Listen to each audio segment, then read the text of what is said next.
नमस्कार, बिहार तक में आपका स्वागत है और मैं हूं सुजीत। आज चर्चा एक बार फिर से बिहार के शिक्षा मंत्री प्रोफेसर चंद्रशेखर की, जो कि हमेशा रामचरितमानस को लेकर विवादित टिप्पणी करते रहते हैं। ये टिप्पणी क्यों करते हैं, इसके पीछे की वजह क्या है, इस पर चर्चा करने के लिए हम आज उपस्थित हुए हैं। हालांकि हाल फिलहाल में उन्होंने कोई ऐसा बयान नहीं दिया है, कोई विवादित बयान भी नहीं दिया है। हाँ, उनकी चर्चा पिछले दिनों हुई जब मुख्यमंत्री नीतीश कुमार उनके दफ्तर पहुंच गए 9:30 बजे सुबह, लेकिन मंत्री जी उस समय तक दफ्तर आए नहीं थे। तो फिर मुख्यमंत्री ने उनको फ़ोन किया कि भाई मंत्री जी आप कहाँ हैं, 9:30 बज गया है, दफ्तर आए नहीं आप। तो फिर उन्होंने जो कहा हो, लेकिन अगले ही दिन वो समय पर दफ्तर आने लगे और 9:30 बजे के बजाय 9:24 पर दफ्तर पहुंच गए। तो इससे लगता है कि मुख्यमंत्री की बातों का उन पर असर हुआ है। पर विवादित टिप्पणी जो रामचरितमानस को लेकर वो करते रहे हैं, उस पर जो मुख्यमंत्री ने उनको नसीहत दी, चाहे उप मुख्यमंत्री तेजस्वी यादव ने नसीहत दी, उसका कोई असर नहीं दिखा। उसके बाद भी वो बयान देते रहे। आरजेडी भी एक जमाने में सपोर्ट में आ गई थी जब उन्होंने शुरुआत में रामचरितमानस को लेकर टिप्पणी की थी कि ये जातीय विद्वेष फैलाता है ये ग्रंथ। उसके बाद भी उन्होंने कहा कि ये जो ग्रंथ है ये पोटासियम साइनाइड की तरह काम करता है। तो कहने का मतलब कि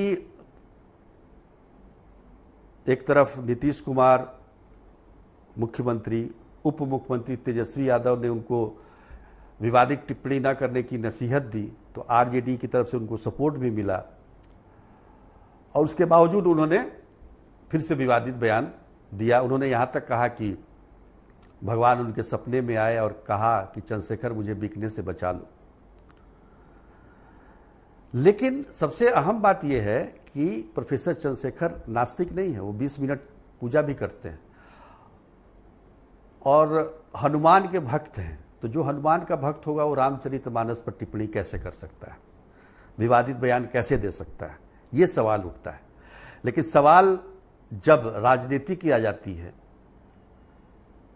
जब देश के संसद में पहुंचने की लालसा जग जाती है, तो फिर भगवान को इस्तेमाल तो किया ही जा सकता है। हर पार्टी कर रही है।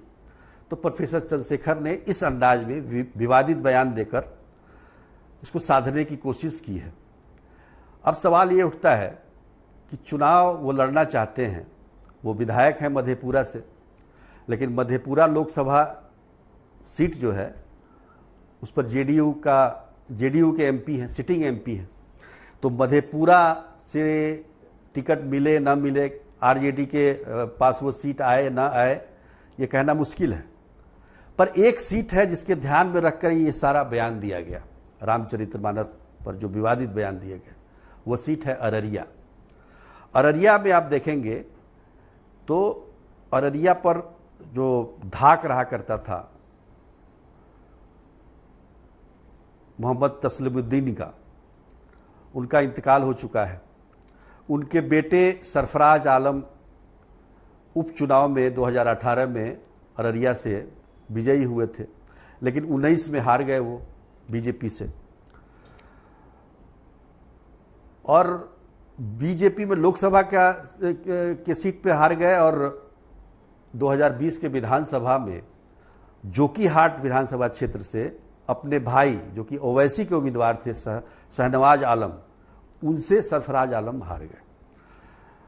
तो वहां पर जो दबदबा था तस्लीमुद्दीन के परिवार का,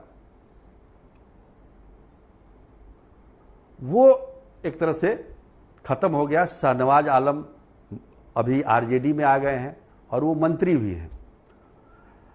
तो कहने का मतलब जो सीमांचल के गांधी कहे जाते थे तस्लीमुद्दीन, उनके इंतकाल के बाद उनके बेटे जो सरफराज आलम पर ज़्यादा जिम्मेदारी थी, वो उसको निभा नहीं पाए।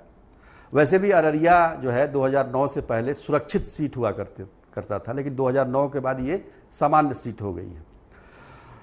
तो वहाँ पर आरजेडी को एक उम्मीदवार चाहिए। और अररिया का ये इतिहास रहा है कि जब भी कोई मुस्लिम कैंडिडेट होता है तो वहाँ पर हिंदू मुसलमान की स्थिति आ जाती है चुनावों में। चूँकि मुसलमानों की आबादी वहाँ पर करीब 40% है, 10-12% यादव भी हैं, और अति पिछड़ी जातियाँ जो हैं काफ़ी तादाद में हैं वहाँ पर। तो प्रोफेसर चंद्रशेखर जो सोच रहे हैं, उनका ये कहना है कि इस तरह के बयान से मुस्लिमों का भी हित साधा जा सकता है। यादव तो है ही, अति पिछड़ा में भ्रम की स्थिति पैदा की जा सकती है।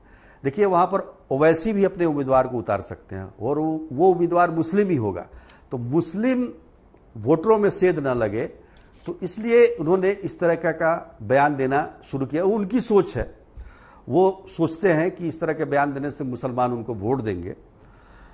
हालांकि अगर देखा जाए तो रुख जो है मुस्लिमों का वो निश्चित तौर पर महागठबंधन की तरफ है, इसमें कोई दो राय नहीं।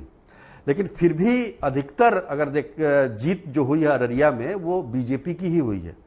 एक आध बार छोड़ दिया जाए तो 1999 में आरजेडी जीती थी, उसके बाद 2014 में आरजेडी जीती थी वहाँ पे, लेकिन ज़्यादातर उससे पहले जनता दल के सांसद हुआ करते थे, लेकिन ज़्यादातर बीजेपी के उम्मीदवार ही वहाँ पर जीते हैं।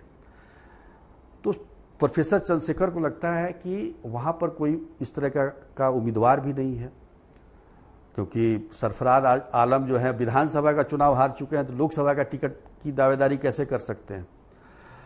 और अगर वहाँ पर बार बार आरजेडी की तरफ से मुस्लिम कैंडिडेट खड़ा कर दिया जाता है तो बीजेपी को इसका लाभ हो जाता है। तो इस परिस्थिति में प्रोफेसर चंद्रशेखर को लगता है कि उनसे उपयुक्त उम्मीदवार कोई नहीं है। ये पूरी जानकारी बेहद खास जानकारी है और सूत्रे के अनुसार जानकारी है, विश्वस्त सूत्र हम कह सकते हैं। तो उनके मन में क्या है और क्यों ऐसा बयान दे रहे हैं, तो मन में यही है और इसलिए बयान दे रहे हैं। अब देखिए इसमें कितनी सच्चाई है। लोकसभा के चुनाव नज़दीक ही हैं, निश्चित तौर पर अब जो है उम्मीदवारों की खोजबीन शुरू हो चुकी है। तो बयान देने के पीछे की वजह मुझे यही लगता है। आज के लिए बस इतना ही, तब तक के लिए नमस्कार।